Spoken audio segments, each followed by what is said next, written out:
Have you been wondering about the daily work routine of the president? Shower, pray, maybe take some minutes to read the Quran, and then check his to-do list and work on them. Reservoir visitors or investors and talk to his cabinet members. I think that is what he does. For someone who starts his day as early as 7:45 in the morning, is probably the busiest man in the country. In order to bring the presidency closer to the people, the Office of the President, in collaboration with GRTS, presents The President's Diary, a monthly TV program that highlights the President's official engagements in pursuit of the National Development Plan. Hello viewers, and welcome to another exciting edition of The President's Diary, the first of the year 2019. Coming up in this exciting edition, we'll bring you highlights of the landmark inauguration of the Senegambia Bridge by His Excellency President Adama Barrow and his Senegalese counterpart, President Macky Sall. The inauguration marks the end of decades-long travel nightmare across the river to the other part of the country and the southern part of Senegal. We'll also bring you highlights of the historic visit of the Chinese Foreign Minister to the Gambia and what it means for the China-Gambia relations. Also coming up is the visit of the Parliamentary Vice Minister of Japan and Japan's plans to build a modern hospital in Brikama, West Coast region. For these and many more, please stay tuned. My name is Mfalli Fadera. And I am Zainab Fall. Thanks for joining us.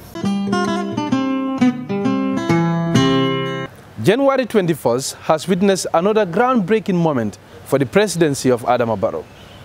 Thousands of people from the Gambia and neighboring Senegal descended on Yelitenda Bombatenda crossing point in Farafenni to grace the commissioning of the much-anticipated Senegambia Bridge. It was a joyous atmosphere with a lot of fanfare in celebration of the historic achievement. Speakers took turns to give a vivid background to the project and its significance to the people of the region, particularly the traders. Additionally, they also shined the spotlight on the significance of this project in advancing the agenda of regional integration. His Excellency President Adama Barrow was joined by his Senegalese counterpart Macky Sall, among other high-profile dignitaries from both the Gambia and Senegal. President Sall, in his address, described President Barrow as a true brother and friend whose political will and leadership led to the completion of the bridge. Here is an excerpt of the address. Something big is happening today.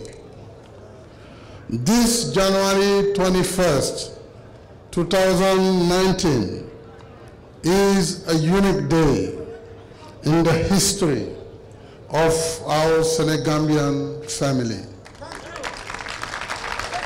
Today, I stand before you on behalf of your sisters and brothers from Senegal and on my own to pay tribute to my brother and friend, President Adama Barrow, and to all Gambian people for the great achievement we made together with the support of the African Development Bank Group.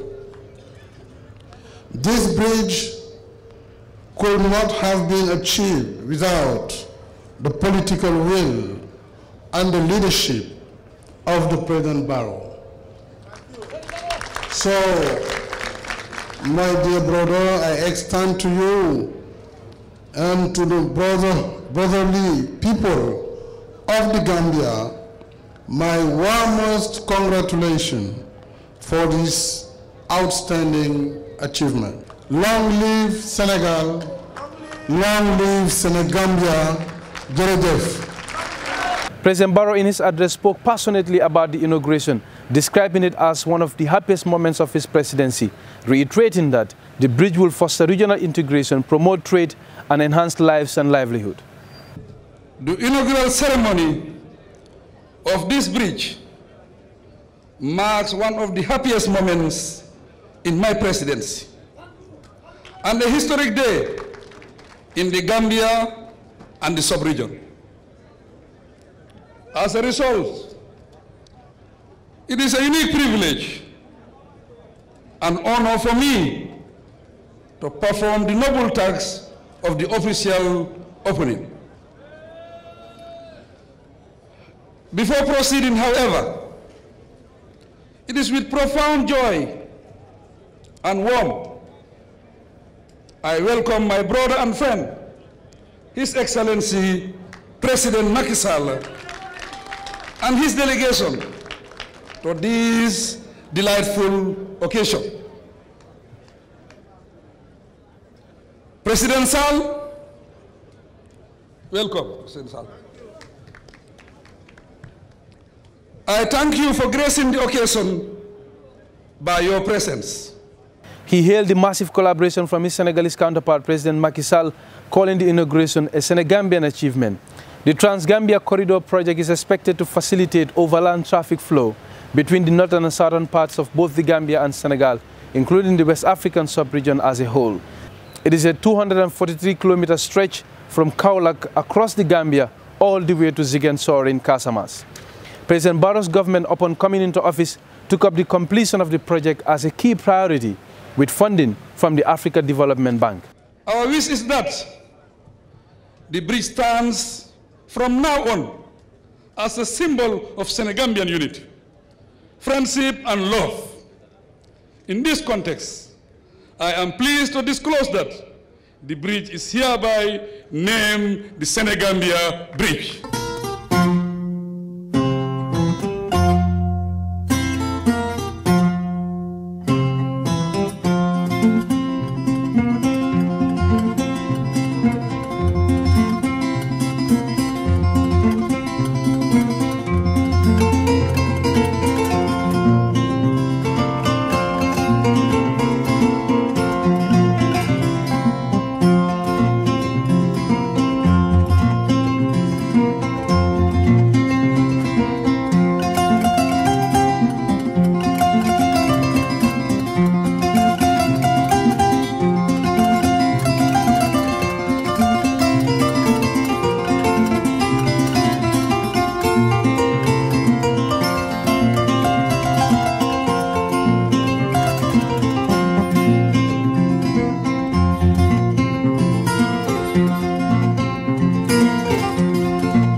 began with a high note for His Excellency President Adama Barrow. On January 5th, he received the Chinese Foreign Minister and State Councillor His Excellency Wang Yi at the State House in Banjul, the highest-ranking Chinese official to ever visit the Gambia. His Excellency Wang's visit is another clear indication of China's commitment to the brotherly ties with the Gambia, according to President Barrow. Expressing his government's absolute commitment to upholding and defending the One China policy, and he encouraged President Xi and his government to continue supporting his government's development aspirations. Foreign Minister Wang Yi conveyed warm greetings and best wishes from the Chinese President Xi Jinping, reiterating that China would continue to stand with the Barrow administration in delivering its development agenda to the Gambians. Still on the diplomatic front, January has been a very busy month for President Barrow as he continued to receive foreign diplomats and investors at the presidency. The latest diplomat received at the State House in Banjul was the Parliamentary Vice Minister of Japan, who was sent as a special envoy of the Prime Minister. Ambassador Kenji was accompanied to the State House by the Minister of Foreign Affairs, International Cooperation and Gambians Abroad, Dr. Mamadou Tangara. During a closed-door meeting, the Parliamentary Vice Minister of Japan revealed his government's plans to build a first-class health facility in Brikama to support the primary healthcare agenda of the Barrow administration. President Barrow, in receiving the Japanese delegation, expressed delight at the huge amount of support that the Japanese government have been rendering to his administration, particularly in the areas of agriculture and fisheries. He reiterated that the entire government machinery is focused on delivering life-changing initiatives that will remarkably improve the well-being and welfare of everyone in the Gambia. The delegation held closed-door talks with President Barrow on matters of mutual and bilateral cooperation aimed at strengthening partnership between the two governments. President Barrow, since coming into office, has created an enabling environment for foreign investors. This is evident in a number of investors expressing interest in doing business in the Gambia. The latest batch of investors to visit the president was Egyptians. The visit came shortly after President Barrow's visit to the Arab Republic of Egypt, where he held talks with President Al-Sisi on renewing bilateral relations based on action-oriented programs. Agriculture and tourism constitute the main pillars of the Gambian economy, and equally are key priority areas of the Gambia's government development blueprint, the National Development Plan. Consequently, the President, during his remarks, assured the investors of government's policies and programs to mechanizing agriculture using modern technologies. The investors, led by Mr. Ayam Al-Gamil, chairman of the Cairo 3A Group, described President Barrow as an open-minded leader with a heart for the development of the Gambia. For the investors, investment in Africa is important in the context of African South-to-South cooperation. They noted that Egypt has a lot to offer the Gambia and would work for their mutual interest. Their processing and manufacturing strategy will also include training for the youth with new skills and technology transfer. The National Investment Agency of the Gambia, the Gambia Investment and Export Promotion Agency GAIPA, is working with the investors to facilitate their programs in the country. In the first week of January, His Excellency President Adama Barrow received in audience the President of World's Football Governing Body, FIFA, Mr. Gianni Infantino, at the State House in Banjul. Mr. Gianni Infantino and his high-level delegation, including the FIFA General Secretary, Fatma Samora, was accompanied to the presidency by the President of the Gambia Football Federation, Mr. Lamin Kababajo, and other senior officials.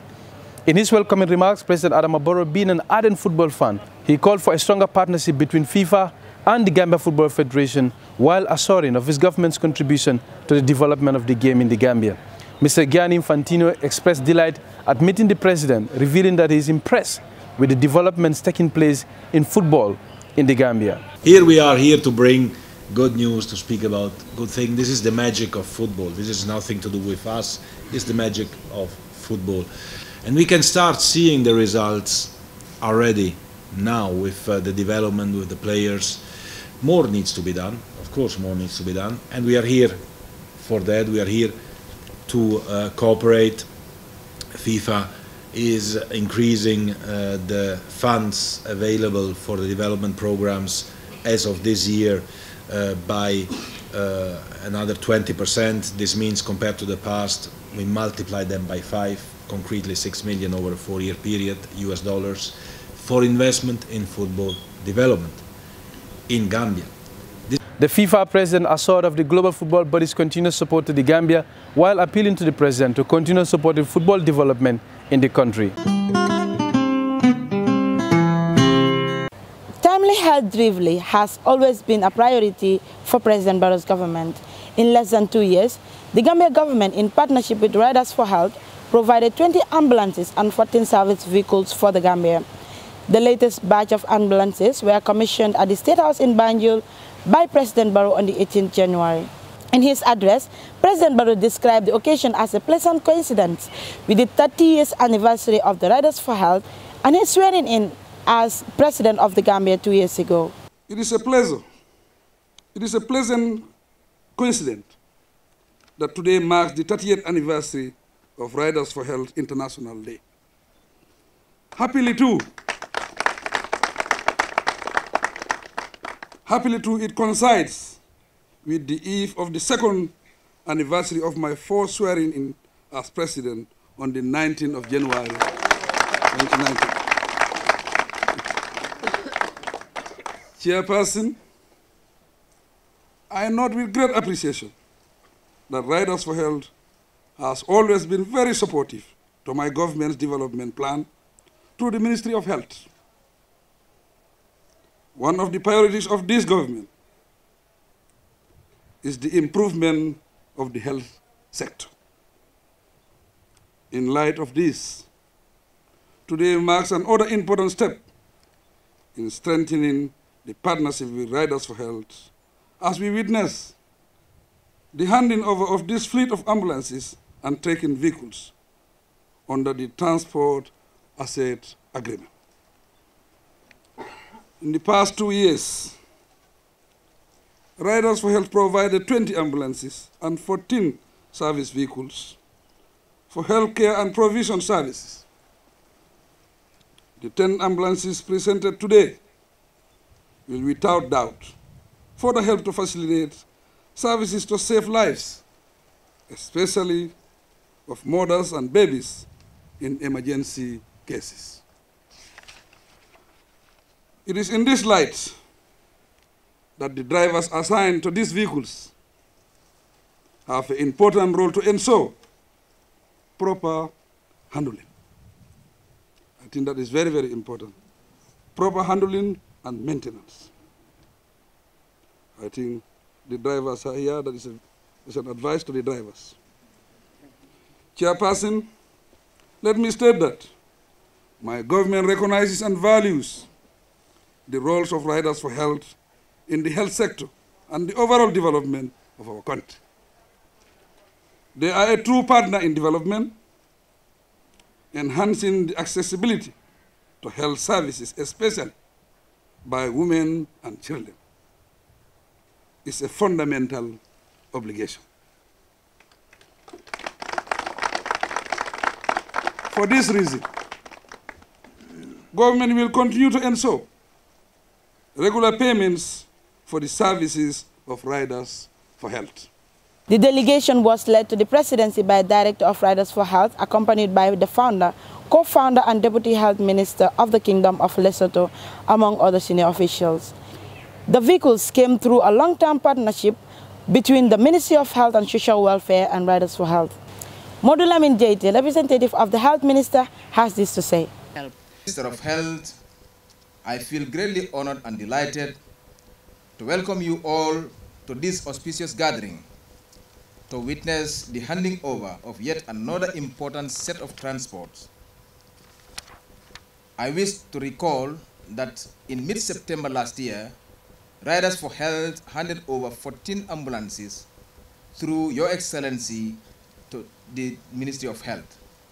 These transports being handed over today in the form of 10 community ambulances, 5 Nissan patrol station wagons, complements the previous deployment. The ambulances will mainly be used in carefully selected health facilities to serve the communities within the identified catchment area. Experts agree that the risk of stillbirth or death due to intrapartum related complications can be reduced by about 20% with the presence of a skilled birth attendant.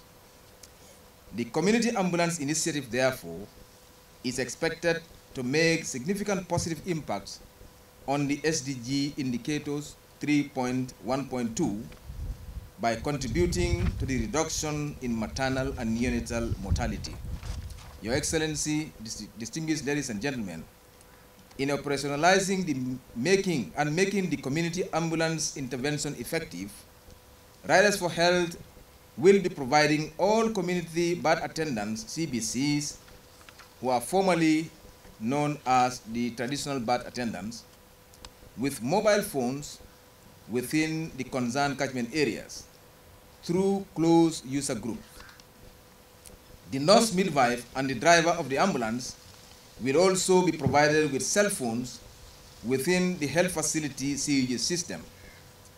It is hoped that this facility will ease the flow of information and communication to expedite the evacuation of pregnant women in labor to the respective health facilities for safe delivery. Other speakers, including the Riders for Health International Chairman, stressed the importance of partnerships and expressed commitment and optimism for greater collaborations in future. Have you been wondering about the daily work routine of the president? Shower, pray, maybe take some minutes to read the Quran, and then check his to-do list and work on them. Reservoir visitors or investors and talk to his cabinet members. I think that is what he does. For someone who starts his day as early as 7:45 in the morning, is probably the busiest man in the country. In order to bring the presidency closer to the people, the Office of the President, in collaboration with GRTS, presents the President's Diary, a monthly TV program that highlights the President's official engagements in pursuit of the National Development Plan. President Adama Barrow is widely admired for opening up the democratic space and championing free speech and freedom of the media in the Gambia. Unlike his predecessor, he has had an open-door policy with the press, often granting interviews and holding general press conferences. In line with this, President Barrow recently granted an exclusive interview with GRTS on a wide range of issues including the economy, development and politics. Here's an excerpt. Thank you, sir, once again for granting us this opportunity out of your busy schedule. And to set the ball rolling, how would you describe the past 2 years, considering the state of the country when you just came to power? How has the past 2 years been? The past 2 years, I will not say difficult, but very challenging. But we never expected that it will be easy also. Because considering the impasse, it was a very difficult period, a lot of uncertainties.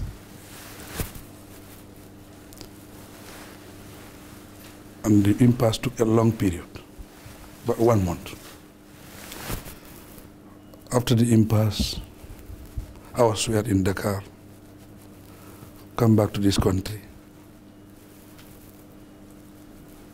took over government. It took me more than 6 to 8 weeks to constitute my cabinet. Officially also, there was no official handovering. Combined, it makes it very, very difficult. It was not a normal process. And also, if you look at 22 years, it's a long period. If you are ruled by a dictatorship for 22 years, definitely after 22 years, it's a long period. That means you have a lot of work to do. It was really challenging. But I think for the 2 years, we did a lot within the 2 years. When we took over government, we have less than 1 month import cover. It was the way the economy was so serious. But if you look at after 2 years, today, I can proudly say we are more than 4 months import cover. we are above the normal standard of 3 months. Treasury bills, when we came to power, it was about 23% interest, treasury bills. It's above the ceiling. Today, 3 months, interest rates, 4.5%. 6 months, it's about 6%. And 1 year is 9.5%, below 10%. I think that's a big, big achievement. Indeed. Private banks, we are not lending because they are relying on the treasury bills. They have a comfort zone, 23%. Interest rates were up to 30%, nearly 30%. Today, it is between 14 to 18% because they are forced to lend to the public. And borrowing have come down. Inflation is between 6% to 7%. So these are big, big achievements. Indeed. But you and me can understand those figures. But the common man, the real people, they want to see something physical happening. So this is a challenge, but our main priority was to stabilize the economy, and we were able to do that. So we move on to cost of living. You know, when you just came to power, it didn't take long before you decided to waive the tax on importation of rice. And we believe that the objective was to make it cheaper for the Gambian population. Yes, even I think people exaggerate these things. I feel so. Because I can remember very well when I was coming to power. Sugar was like $1,800 to $2,000 sugar. Today, the price of sugar is how much? It's between $1,250, $300, $400. It have come down. But you know, positive news is not news. If you look at the flour, when I was coming to power, flour was like 1,500.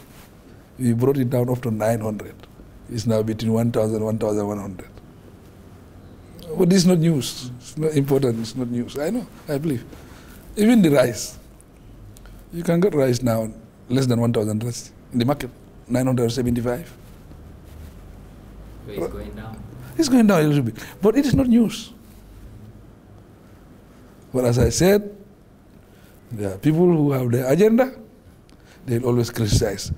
But I think it's good also. When people criticize us, we redouble our efforts. We take it as a challenge. We take it as part of our democracy. This is what we wanted for this country. I think we have achieved. It's a big achievement. It's a big, big achievement. But people don't value it. People don't value it, that freedom. People don't value it. But I think it's a big, big achievement. I think my government should be commended for that. Indeed. It's a big, big achievement. Indeed. Yeah. Indeed. Now we look at the youth sector, the over 65% of the population. You know, skills training and job creation are crucial to youth empowerment. What is the government doing in that aspect? As I said, I think government is doing a lot. Because we believe that people have to be educated, people have to get capacity. So grow this, to develop this country. We have a few skill centers, but we are thinking in line with the Holland Foundation. They want to work with us so that we can build more skill centers. But it's not the building the skill centers that is enough. It's the commitment also, whether people are ready also, whether people are willing to go into skills. Because if you look at Gambia, the mechanics are foreigners. The tailors are foreigners. The bakers are foreigners. You feel Gambians, we cannot do this? Not even formal skills training, but you go apprenticeship. You can do these things. The fishermen. Yeah. we also have to change our attitude. I think attitudinal change is also very, very important here. The corner shop, the fuller man and the nar, they will rent the shop from you. You will not be working, they will rent the shop from you, and they will be doing business. They will realize profit in that business. You cannot run a corner shop. Go to the market. How many percent are Gambians in the market? There was a policy that all the stalls must be rented to Gambians, but they stopped rented to foreigners. Should Gambians, we cannot trade in the market? We have to look at these things, our commitment also. I think we have to revisit that. If you are committed, believe me, you can make it. And there is no shortcut in success. It's just hard work. No shortcut, hard work only. I've worked in this country for 10 years for myself. I leave my house 6:30 in the morning, and I close 7, 8, or 9 every day for 10 years. But I was committed to what I was doing. And whatever the cleaner does in my office, I do it myself. Even cleaning. Wallahi. I do cleaning in my office. I do everything. Whatever a staff is doing in that office, I do it myself. That's showing my commitment to what I'm doing. I think attitude should change. Still on the National Development Plan, universal access to quality and affordable healthcare is a key part of the blueprint. And what efforts are underway towards the realization of this objective? As I told you, there are a lot of efforts we are doing. It is not only the health sector. The health sector is a priority, other areas are priority, agriculture, others. But even this year, part of our budget is to renovate the infrastructure, countrywide. It's part of our budget. We are coming to start that. The health infrastructure? The health infrastructure, because obviously, all the doctors are concentrated within this area. If you want to decentralize, and if you are serious about decentralization, we should have the infrastructure in place so that we can get doctors in the province. And that's what exactly we are doing with my new minister. And also at the bilateral level, I have been seeking for support from different countries. China is among them. They are helping. Technical support. The infrastructure, I appeal to the Turkish government. They are coming to do the RVH. They're building even new buildings, and they are going to build a new hospital also for us, Turkey, as grant. So this is all towards the health sector. As I speak to you, we have medication supply for the health sector for 24 months. 24 months. But we are working on reforms. In these reforms, we will look at a lot of things. If you want to provide quality health delivery system, affordable, accessibility, I think the people who are accessing also should have a responsibility. There is no free health service anywhere in the world, even in the first world. We have to look at that very, very well. That's why it's part of our reforms. But before you ask for anything, you have to give them, you continue to ask. And that's what you want to do. It is a common saying that our progress as a country cannot be swifter than our progress in education. And there are calls for government to make our educational system more relevant to our development needs and aspirations. How far have we gone in that drive? I think we are doing a lot in that. Today, basic education, basic and secondary education is free. And that is the foundation. Yeah. We want to build a strong foundation to give everybody equal opportunity for a start. Government is also allocating scholarships to university, a lot of scholarships. At the bilateral level, Turkey, Nigeria, Senegal, different countries, China. They are offering of scholarship. This is all building capacity. I think we are doing a lot. And we have a very important partner also, the Holland Foundation. But the Holland Foundation feel that the infrastructure is not good. Within these 2 years, they have built over 1,000 classrooms, first-class schools, with tiles, with solar system, very good ventilation, fans, labs, over 1,000 classrooms. And they promised to partner us for the next 5 years. They have more than 10 projects going on at the same time, simultaneously. And we have just launched the new college in Basse, decentralization. So we are doing a lot as far as education is concerned. And we have a lot of support also as education is concerned. We are taking education as our priority. As I said, we are building the foundation. And as a leader, your only pay is your legacy. I want that to be part of my legacy. That's why I have launched the college in Basse. And I think that college in Basse will go a long way in helping in our decentralization. Yes. We look at agriculture. It is the backbone of the country's economy. Yes. And we have seen a serious decline, both in terms of production and productivity in the past 22 years. Even yesterday, I had a meeting with one agriculturist, agriculturist scientist. Because of climate change, agriculture has become a problem. Because of climate change. Because of the climate change, we have to industrialize agriculture. The old way of farming have to change. We have to take farming as a business. You work 12, 11 months, maybe 1 month holidays. But the farmer works for 4 months only. He go on holidays. He will remain poor forever. But we want to industrialize.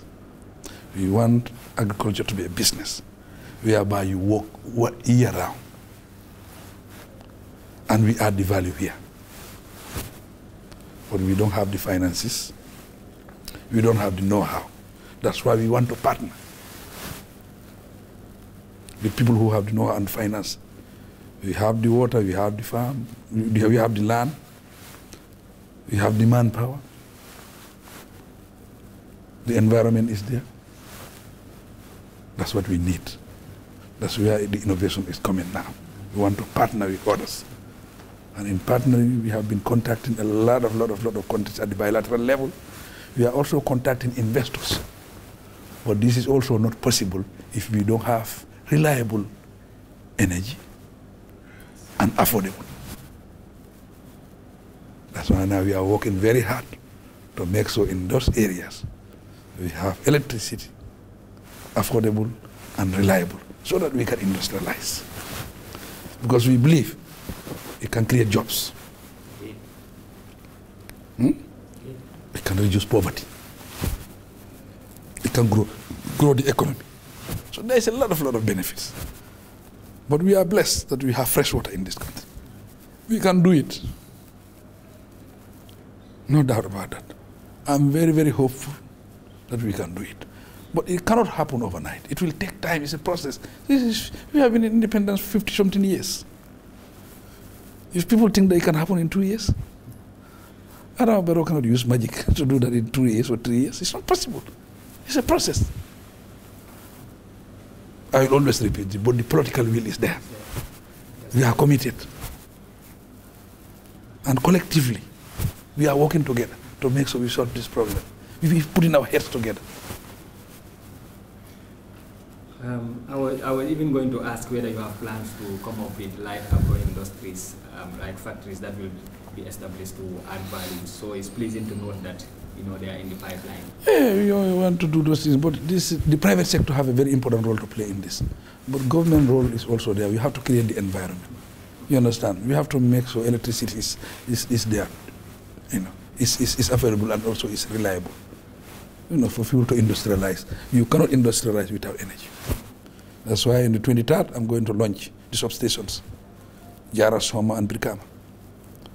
The ONVG is coming. It will be affordable, it will be reliable. Then we can move on to industrialize. And it will be a revolution. Because I have always said, you have to produce. In buying and selling, you become a liability. You depend on others. But to compete, you have to produce.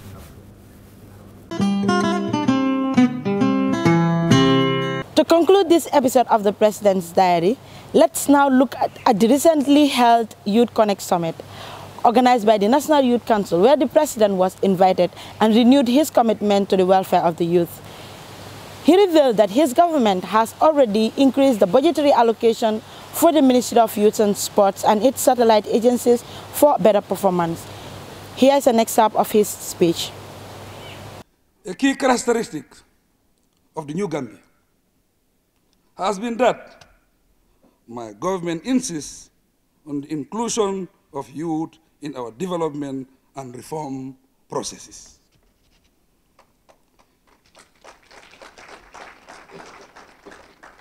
Their participation in the Truth, Reconciliation and Reparation Commission and the Constitutional Review Commission attest to this.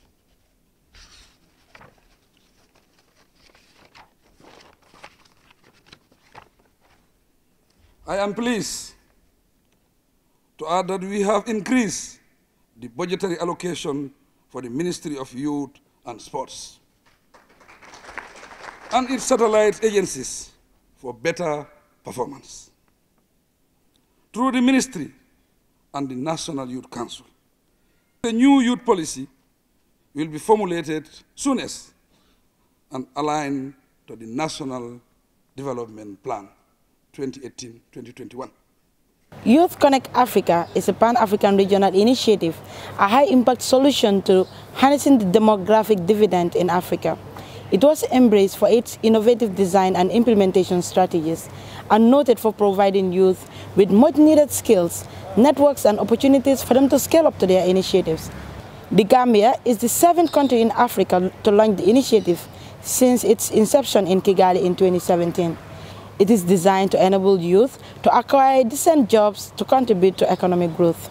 This unique Pan-African regional initiative is quite important and relevant for my government, as it focuses on very important components of the National Development Plan.